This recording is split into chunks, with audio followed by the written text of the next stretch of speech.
दोस्तों ये है वो बॉक्स जिसके अंदर है हमारा मोबाइल और यहाँ पे ओवरव्यू लेते हैं तो कुछ इस तरह का ये बॉक्स दिखता है, जहाँ पे मैंने ये जो फोन है वो फ्लिपकार्ट से मंगाया है, आप देख सकते हो, और काफी अच्छी पैकिंग है ये। तो चलिए जल्दी से बिना टाइम वेस्ट किए करते हैं इसे अनबॉक्स और देखते हैं कि अंदर कंटेंट क्या है। तो अच्छी पैकिंग को खोलेंगे, काफी खुशी मिलती है ऐसी पैकिंग खोलने में वैसे। और यहाँ पे जल्दी से खोलते हैं और गत्ते से भरा हुआ ये बैग, और अंदर से क्या निकलता है तो जाहिर सी बात है निकलेगा हमारा फोन, तो इस तरह से निकलता है। और यहाँ से हम इसको दोबारा से बाहर निकालते हैं, काफी अच्छी पैकिंग है मस्त से। और यहाँ पे निकला Realme 5 जो कि देखने में कुछ इस तरह का लगता है। और यहाँ पे जो कलर आपको दिखा रहा फिलहाल ये कलर नहीं है, अंदर वॉयलेट कलर है। और यहाँ पे कुछ इस तरह की ब्रांडिंग यहाँ पे आपको देखने को मिलती है। पीछे अधिक कुछ इन्फॉर्मेशन मेड इन इंडिया सुन के बहुत ही ज्यादा खुशी। और यहाँ पे मैन्युफैक्चरिंग डेट और तमाम तरह की चीजें फिलहाल यहाँ पे इन्फॉर्मेशन के साथ दी गई है। और यहाँ पे हमने इसे खोल लिया है।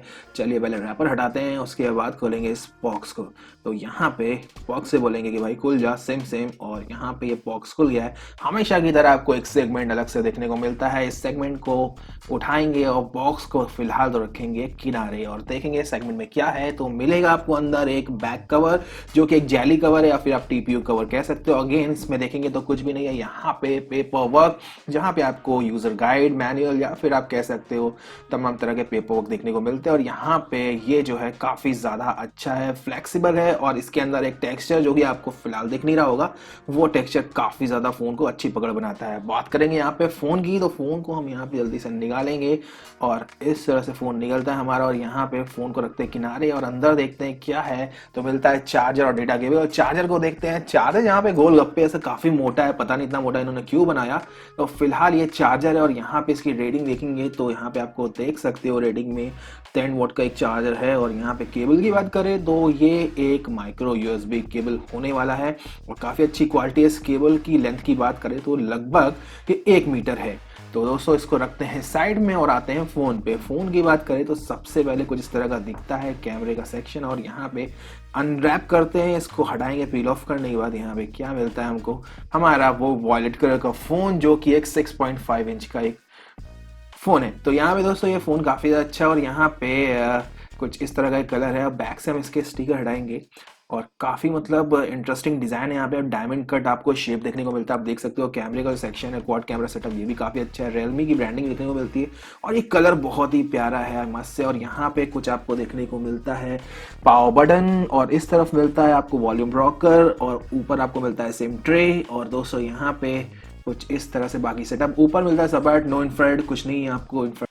बात करते हैं नीचे की तरफ तो आपको 3.5 mm जैक देखने को मिलता है, प्राइमरी माइक्रोफोन मिलता है, माइक्रो यूएसबी पोर्ट देखने को मिलता है, स्पीकर ग्रिल मिलता है, ऊपर भी आपको स्पीकर का आउटपुट देखने को मिलता है। और यहाँ पे 13 मेगापिक्सल का एक सेल्फी कैमरा देखने को मिलता है। और जो डिवाइस है वो काफ़ी ज़्यादा मतलब सॉलिड और मोटा, काफ़ी फ़ोन यहाँ पे फील होता है। और यहाँ पे जो क्वाड कैमरा सेटअप है उसमें से जो पहला 3 मेगापिक्सल है, दूसरा 8 मेगापिक्सल, तीसरा 2 मेगापिक्सल और चौथा भी 2 मेगापिक्सल का है।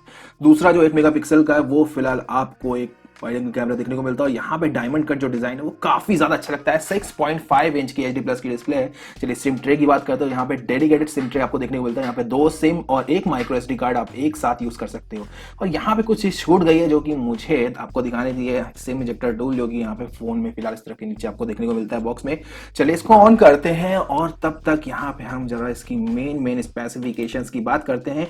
तो जहाँ पे आपको ऑपरेटिंग सिस्टम है 9 पाई आपको देखने को मिलता है। कैमरे के बारे में बता चुका हूँ, क्वाड कैमरा सेटअप है। यहाँ पे जो पहला कैमरा है वो 12 मेगापिक्सल का, दूसरा 8 मेगापिक्सल का, तीसरा चौथा भी 2-2 मेगापिक्सल कैमरे हैं। सेल्फी में आपको 13 मेगापिक्सल का कैमरा देखने को मिलता है। डिस्प्ले की बात करते हैं 6.5 इंच का HD प्लस फिलहाल यहाँ पे आपको डिस्प्ले देखने को मिलता है, जो कि वाटर ड्रॉप नॉच के साथ आता है। फोन में आपको कॉर्निंग के गोरिल्ला ग्लास 5 की प्रोडक्शन देखने को मिलती है। फोन स्प्लैश प्रो आता है, यानी कि आपको P2I कोटिंग के साथ यहाँ पे आपको देखने को मिलता है। इतना ही नहीं, अगर बैटरी की बात करें तो भारी भरकम बैटरी, यहाँ पे 5000 mAh की बैटरी आपको देखने को मिलती है। लेकिन यहाँ पे डिसअपॉइंटमेंट तब होता है जब यहाँ पे आपको चार्जर की बात करें तो 10 वॉट का charger out of the box देखने को मिलता है। प्रोसेसर की बात करें तो Qualcomm स्नैपड्रैगन का 665 कोर ऑक्टा कोर प्रोसेसर फिलहाल आपको देखने को मिलता है, जो कि काफी अच्छा है मेरे हिसाब से।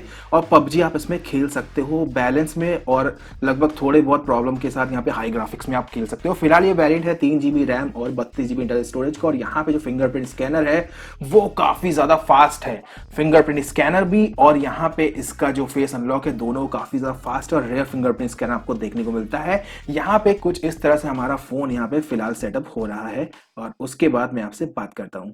तो दोस्तों फ़ोन हो गया है सेटअप और यहाँ पे टच का एक्सपीरियंस काफ़ी ज़्यादा अच्छा है, काफ़ी मज़ा आ रहा है, मुझे यूआई काफ़ी ज़्यादा अच्छी लगती है।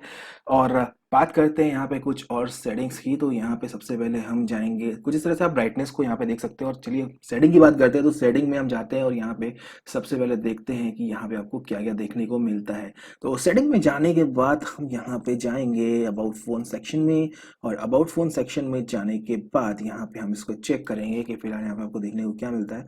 तो यहाँ से अबाउट फ़ोन सेक्शन में जाने के बाद हम यहाँ पे आप देख सकते हो कि बेस वर्जन दिखा रहा है, और यहाँ पे जल्दी से आप जो है फिंगरप्रिंट स्कैनर को सेटअप करते हो, और यहाँ पे दिखाते हैं कि फिंगरप्रिंट यहाँ पे किस स्पीड में फिलहाल आता है, क्योंकि मुझे काफ़ी अच्छी इंप्रेसिव स्पीड लगी इसकी। काफ़ी महंगे फ़ोन में भी इतनी स्पीड नहीं होती जितना इसमें होता है, फिलहाल देखने को मिलता है। और यहाँ पे आप इसको देख सकते हो, मैं आपको वेरीफाई करवा के दिखा रहा हूँ कि भाई किस तरह की स्पीड है। यहाँ पे आप मेरी दूसरी उंगली से आप इशारा फिलहाल देख सकते हो यहाँ पे। तो चलिए भाई जल्दी सेटअप हो जा, और यहाँ पे देखिए कितना फास्ट है। और यहाँ से मैंने इसे ऑन किया और देखिए कितना फास्ट है। तो इसको जरा गौर से देखिए, ठीक है। तो इतना ये फास्ट है। फिलहाल यहाँ पे चलिए कैमरे की बात करते हैं, तो कैमरा यहाँ पे जैसे कि मैंने आपको बताया 12 मेगापिक्सल का मेन कैमरा देखने को मिलता है। और यहाँ पे फिलहाल इंडोर कंडीशन में मैं कुछ शॉट्स लेता हूँ, और फिलहाल बहुत सारे शॉट्स है वो वीडियो के लास्ट में अटैच कर दूंगा। तो यहाँ पे फिलहाल टैप टू फोकस वाला कोई सिस्टम नहीं, और यहाँ पे चलिए ऐसे ही खींचते हैं। और यहाँ पे जो मेन ऑब्जेक्ट है जो कि मुझे बहुत ही ज़्यादा पसंद है, ये आर्टिफिशियल ट्री, आर्टिफिशियल झाड़ या फिर पेड़ कहिए, यहाँ पे बहुत पसंद है। इसका फोटो लेता हूँ, और उसके बाद यहाँ पे लास्ट में कुछ मैं अटैच करके आपको दिखाऊंगा फोटोज। तो यहाँ पे देखिए क्लैरिटी लेवल काफी अच्छा है, नेचुरल कलर आपको देखने को मिलता है। फिलहाल इंडोर कंडीशन में थोड़ा बहुत नॉइस दिखने को आपको थोड़ा बहुत मिलेगा, ज्यादा नहीं। लेकिन हाँ, जिस रेंज में फ़ोन आ रहा है फिलहाल 9,000 रुपये में, और ऑफर में 7,000 रुपये में, तो ये बहुत ही अच्छा है। काफ़ी ज़्यादा कंपेटेटिव मार्केट हो गई इस स्मार्टफोन की। और यहाँ पे चार्जर में आप रेटिंग भी देख सकते हो, यानी कि काफ़ी ज़्यादा अच्छी डिटेल यहाँ पे आपको देखने को मिलती है। और फिलहाल इसके कैमरे से लिए हुए कुछ पिक्स मैं आपके साथ शेयर कर रहा हूँ, जहाँ पे मुझे कुछ अच्छी लगी और कुछ बहुत ही ज़्यादा उतना इम्प्रेस नहीं किया। और यहाँ पे फिलहाल आर्टिफिशियल लाइट के साथ साथ फुल सनलाइट में हर तरह की पिक मैंने ले रखी है, और मुझे लगता है कि आप इससे डिसाइड कर लोगे